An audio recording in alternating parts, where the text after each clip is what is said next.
شما قدرشناسی. من واقعا به خاطرشی که زمان خیلی کمه اطاله کلام نکنم خدمت شما، به همه شما مردم حوزه نیکشهر خصوصا این روستا و علل خصوص مجموعه بسیار معزز و گرامی مدرسه دینی فاروقیه در رأس حضرت مولانا وحیدی فر و همه همکاران من تسلیت عرض کنم به همه شما. الله عزوجل به شما توفیق صبر جمیل و اجر جزیل عنایت بفرمایید.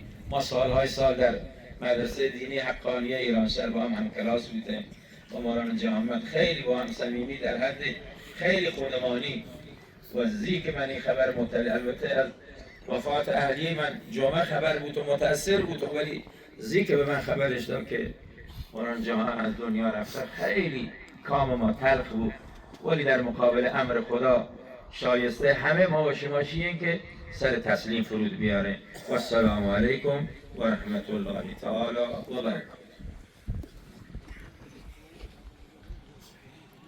جهت اقامه نماز جنازه صفان و بند و